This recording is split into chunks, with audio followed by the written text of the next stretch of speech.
Hello and welcome to another Demon 212 PSN review. Today I'm finally going to be taking a look at Closure. Why finally? Well, Europe still doesn't have it. I got incredibly sick and decided to just buy it on the American store. No doubt it'll probably come out now as a free PS Plus game and I'll have wasted $10 odd.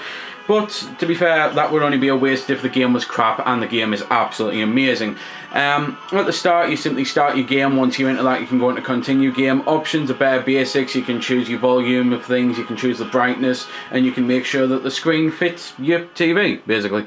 As it's a puzzle game, I'm obviously not going to be showing off any later puzzles because I certainly don't want to spoil anything. But basically, though, you get the 4 worlds in a hub, which I'll have to try and go to a hub, I think, although I don't know why it started me here. I think I guess it has started me in the hub. As you might have noticed, and I hope you can see it because these sorts of games usually play havoc with my camera, but the game is dependent on light.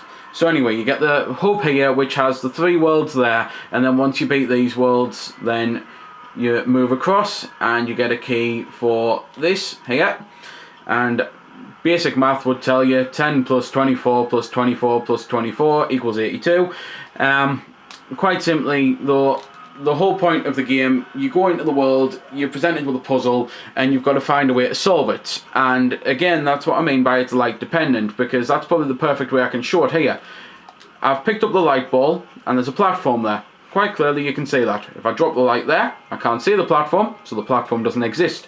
It's a very mental puzzle game, and it basically, if you can't see it, even though you know it's there, it's not there. And it works absolutely brilliantly. I really love the whole dynamic behind it. It's so addictive. Quite frankly, I played it, I thought I'll play it for a minute or so just to see how I go, and next thing I know, it was like hours later and I'm thinking, wow, where did the time go? There's a couple of things you can do with things like light. So like there, I moved a light switch so that way, well, a light bulb, so that I could fall down into the ground and then move into the door, and that's it. That's that puzzle completed. That's the first one. It's not really a spoiler. I'll probably be showing the first couple while I talk, because light is in different ways. You can get light balls and then you can put them in cradles like this, so you have to follow the thing. And even though this is a solid brick wall, because it's lighting up as it goes along, well, I see a brick wall, a solid wall, it actually acts like an elevator, a rising platform.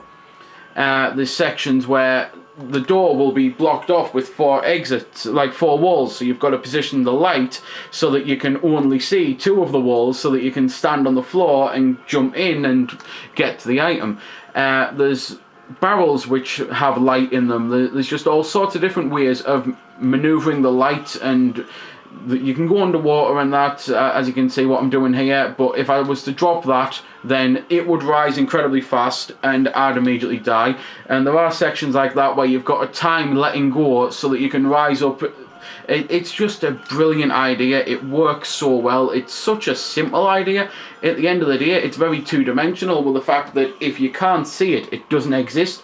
But it's so deep with how it works. It's just an excellent gameplay mechanic. It's the type of thing that I don't know if they're going to do DLC for it, but I'd certainly like to see a sequel. And if not a sequel, then, well, I don't really know what else you can have other than DLC and a sequel. I'd just certainly like to see more of it. As well as doing the puzzles, there's also moths hiding around, and the moths are very hard to get because you can't actually see them, obviously. So it is a case of just getting lucky and finding where it is, and obviously there'll probably be a lot of people using guides or something for it. But you want to collect the moths because it gives you access to the moth cave, I believe. At least the trophy says that. I haven't managed to find all of them yet myself. And it also obviously is how you complete the game fully and get the trophies and that. As well as the light barrels, there's also a light box there. But that's pretty much all I can say about the game. There is a demo. Definitely give it a try, and hopefully you'll like it as much as I did. So there we go then. That's been the review. I hope you found it helpful. I don't score the games because that's based purely on opinion, so instead I'll leave you to make your own mind up.